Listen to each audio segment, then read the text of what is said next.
الحمد لله وليه والصلاة على نبيه وعلى آله وأصحابه المتأدبين بآدابه أما بعد فأعوذ بالله من الشيطان الرجيم بسم الله الرحمن الرحیم۔ الحمدللہ درس نظامی کے نصاب میں داخل مختلف کتب ہم پڑھ رہے تھے۔ آج ہم انشاءاللہ عز و جل درس نظامی کے نصاب میں داخل اور ایک کتاب شروع کریں گے جس کا نام ہے تسہیل المصادر۔ یہ ایک بہترین کتاب ہے جسے فارسی سکھانے کے لیے درس نظامی کے نصاب میں داخل کیا گیا ہے، یعنی جو طلباء فارسی سیکھنا چاہتے ہیں ان کے لیے یہ کتاب ایک بہترین تحفہ ہے، کیونکہ اس کتاب میں اولاً تو پہلے چند قواعد وغیرہ بیان کیے گئے ہیں، پھر مصدر سے ہر مصدر پر تقریباً ان قواعد کو استعمال کر کے بتلایا گیا ہے کہ ان قواعد کے مطابق کس طرح ماضی بنے گا، کس طرح مضارع بنے گا، یعنی جو بھی قواعد بیان کیے گئے ہیں انہیں استعمال کر کے بتلایا گیا ہے۔ پھر اس کے بعد سوالات وغیرہ دیے گئے ہیں۔ تو اس طرح جب طالب علم قاعدہ پڑھتا ہے، پھر اس کا استعمال دیکھتا ہے، پھر اس کے بعد جو سوالات ہیں ان سوالات کو حل کرتا ہے، تو اس طرح طالب علم کافی حد تک فارسی سیکھ جاتا ہے۔ اسی وجہ سے اکثر دارالعلوم میں، اکثر جامعات میں یہ کتاب داخل نصاب ہے۔ تسہیل المصادر کے مصنف حضرت علامہ مولانا مفتی عبدالرشید خان فتح پوری رحمۃ اللہ تعالی علیہ ہیں۔ آپ رحمۃ اللہ تعالی علیہ 1323 ہجری مطابق 1905 محلہ زیدن فتح پور میں پیدا ہوئے، اور آپ رحمۃ اللہ تعالی علیہ ابتدائی تعلیم فتح پور میں ہی حاصل فرمائی، اور آپ رحمۃ اللہ تعالی علیہ ایک ذہین اور بہتر محنتی طالب علم تھے۔ آپ محنت کرتے گئے، اس طرح آپ رحمۃ اللہ تعالی علیہ ایک بہترین عالم دین بنے، اور آپ رحمۃ اللہ تعالی علیہ نے ہی ناگپور میں، مہاراشٹر میں جو ناگپور ہے، ناگپور میں جامعہ عربیہ کے نام سے ایک بہترین مدرسہ قائم فرمایا، جس میں ملک اور بیرون ملک کے طلباء کرام پڑھا کرتے تھے، اور اب بھی وہ جامعہ یعنی جامعہ عربیہ اب بھی موجود ہے۔ یہ بات ہے کہ اس کی شکل بدل چکی ہے، لیکن اب بھی جامعہ عربیہ ناگپور میں موجود ہے۔ آپ رحمۃ اللہ تعالی علیہ شیخ المشائخ حضرت سید شاہ علی حسین کچھچوی اشرفی میاں علیہ رحمہ کے دست پاک پر بیعت فرمائے، یعنی آپ رحمۃ اللہ تعالی علیہ حضرت سید شاہ علی حسین کچھچوی اشرفی میاں رحمۃ اللہ تعالی علیہ سے بیعت ہوئے تھے۔ اس طرح آپ رحمۃ اللہ تعالی علیہ، جس طرح آپ درسیات وغیرہ میں ماہر تھے، اسی طرح آپ ایک بہترین مفتی بھی تھے، اور فتویٰ وغیرہ آپ رحمۃ اللہ تعالی علیہ لکھا کرتے تھے۔ آپ رحمۃ اللہ تعالی علیہ تسہیل القرآن کے نام سے ایک بہترین کتاب آپ نے تصنیف فرمائی ہے، جو ناظرہ وغیرہ پڑھنے والوں کے لیے بہت زیادہ مفید ہے۔ اسی طرح تسہیل المصادر بھی ایک آپ کی بہترین یادگار کتاب ہے۔ آپ رحمۃ اللہ تعالی علیہ مصروف ہونے کے باوجود، بہت زیادہ مصروف ہوتے، درسیات وغیرہ آپ سنبھالتے، باوجود اس کے آپ رحمۃ اللہ تعالی علیہ نے تصنیف کی طرف بھی قدم بڑھایا اور کچھ کتاب تحریر فرمائی۔ آپ رحمۃ اللہ تعالی علیہ 1395 ہجری میں اس دنیا سے رخصت ہوئے۔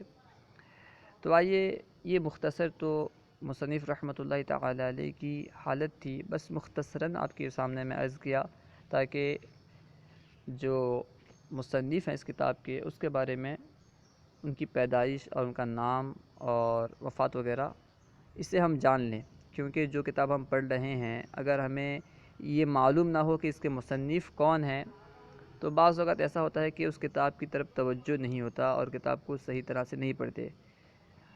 بعض اوقات ایسا ہوتا ہے کہ کتاب کو اگر لکھنے والا کوئی معتمد شخص ہو، اگر کوئی بڑے آدمی نے، کسی بلند مرتبے شخص نے کسی کتاب کو تحریر کی ہو، تو اس کتاب کو پڑھنے میں زیادہ مزہ آتا ہے، اور زیادہ توجہ سے طالب علم اس کتاب کو پڑھتا ہے۔ یعنی یہ سمجھیں کہ جو بات کوئی بڑا شخص کہتا ہے اسے ہر کوئی مانتا ہے۔ جیسے اب ہند میں اگر تاج الشریعہ کوئی بات کہہ دیں تو ظاہر سی بات ہے اکثر علماء تو اسے مانیں گے ہی، اور وہی بات تاج الشریعہ کی بات اگر کوئی محلے کا امام کہے تو لوگ اتنا نہیں مانیں گے جس طرح تاج الشریعہ کو بات کو مانیں۔ تو اسی طرح اکثر درس وغیرہ کے شروع میں، کتابوں کی ابتدا میں مصنف وغیرہ کی حالات بیان کی جاتی ہے، کیوں؟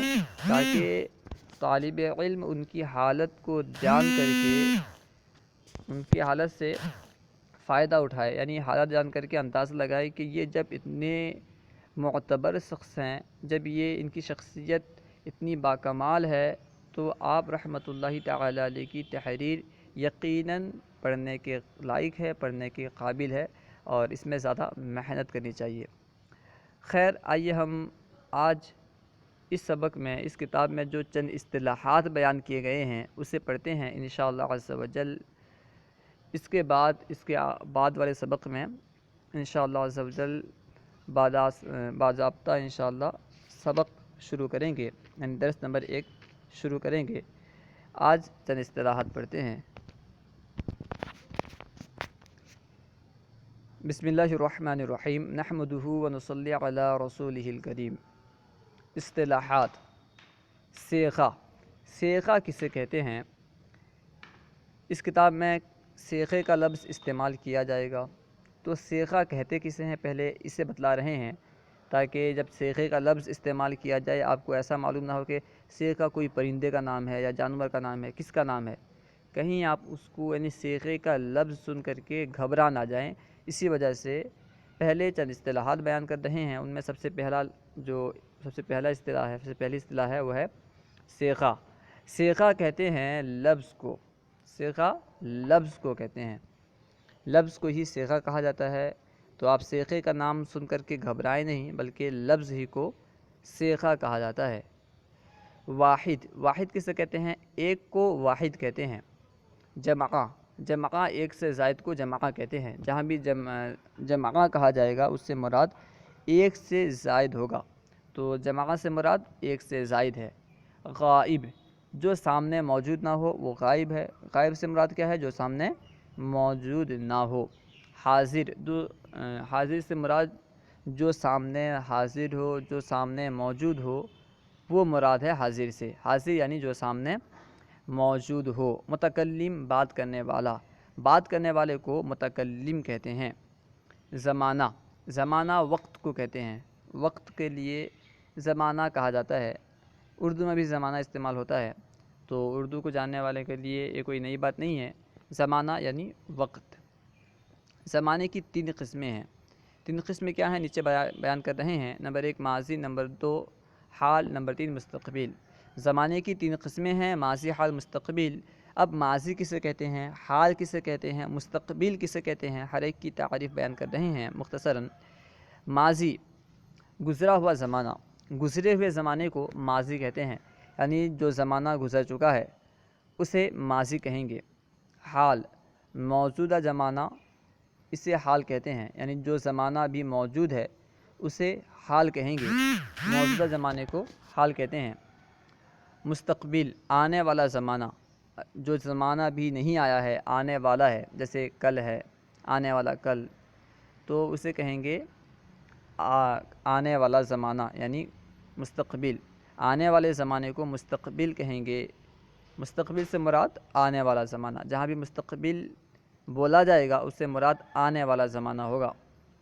فعل۔ فعل کسے کہتے ہیں؟ فعل سے مراد کیا ہے بتا رہے ہیں، کام کو فعل کہتے ہیں، کسی بھی کام کو فعل کہتے ہیں۔ اردو میں ہم کام کہتے ہیں، اسی کو عربی اور فارسی میں فعل کہتے ہیں۔ جس سے زمانہ ظاہر ہو، یعنی صرف مطلقاً کام کو نہیں بلکہ ایسا کام جس سے زمانہ ظاہر ہو، جس کام سے زمانہ ظاہر ہو اسے فعل کہتے ہیں۔ فاعل۔ فاعل کسے کہتے ہیں؟ فاعل کام کرنے والے کو، جو شخص کام کرتا ہے اسے فاعل کہتے ہیں۔ مفعول۔ مفعول کسے کہتے ہیں؟ اس کی تعریف بیان کر رہے ہیں، جس پر فعل واقع ہو اسے مفعول کہتے ہیں، جس پر فاعل کا فعل واقع ہو، جس پر فعل واقع ہو، اسے کہیں گے مفعول۔ لازم، کچھ فعل لازم ہوتے ہیں، کچھ متعدی ہوتے ہیں، تو لازم سے مراد کیا ہے بتا رہے ہیں۔ لازم وہ ہے جو فاعل پر پورا ہو جائے، یعنی لازم وہ فعل ہوتا ہے جو فاعل پر پورا ہو جائے، فاعل کے علاوہ اسے مفعول وغیرہ کی حاجت نہ ہو۔ تو لازم وہ ہے جو فاعل پر پورا ہو جائے، جیسے زید گیا۔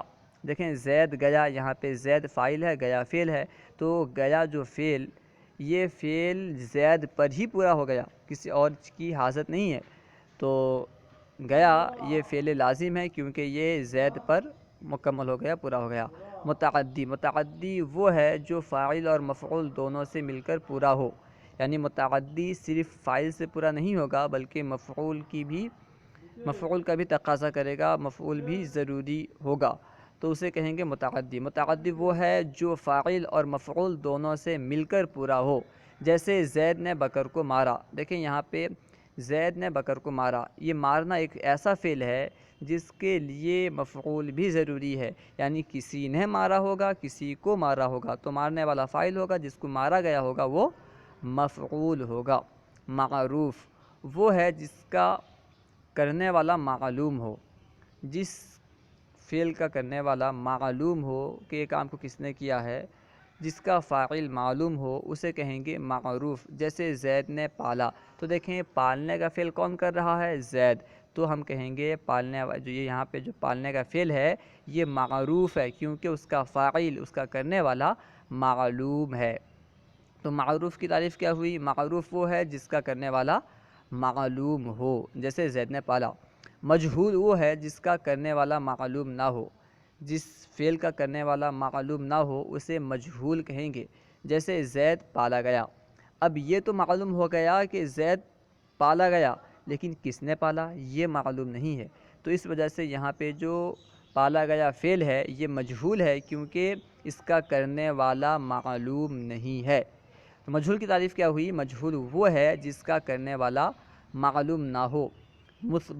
مثبت وہ ہے جس سے ہونا یا کرنا سمجھا جائے، جس سے ہونا یعنی جس فعل سے ہونا یا کرنا، کس چیز کا ہونا یا کرنا سمجھا جائے اسے مثبت کہیں گے۔ جیسے کھایا، تو کھایا دیکھیں یہ اس سے کھانا سمجھا جا رہا ہے، کھانے کے فعل کا ہونا سمجھا جا رہا ہے، تو یہ مثبت ہے۔ منفی وہ ہے جس سے نہ ہونا یا نہ کرنا سمجھا جائے، جیسے نہیں کھایا۔ دیکھیں یہاں پہ نہیں کھایا، اس سے نہ کھانا سمجھا جا رہا ہے، کھانے کے فعل کا نہ ہونا سمجھا جا رہا ہے، تو یہ منفی ہے۔ تو مثبت سے مراد وہ ہے جس سے ہونا یا کرنا سمجھا جائے، اور منفی سے مراد وہ ہے جس سے نہ ہونا یا نہ کرنا سمجھا جائے۔ صلو علی الحبیب صلی اللہ تعالی علی محمد، اللہ ورسولہ اعلم۔ اگر کہیں کوئی بات آپ کو سمجھ میں نہ آئی ہو تو کمنٹ باکس میں سوال کریں، انشاءاللہ عز و جل آپ کو جواب مل جائے گا۔ اور ہمارے یوٹیوب چینل فیضان درس نظامی کو ضرور سبسکرائب کریں۔ علم دین کو عام کرنے کی نیت سے ان ویڈیوز کو آگے پھیلائیں، آگے شیئر کریں۔ السلام علیکم ورحمۃ اللہ وبرکاتہ۔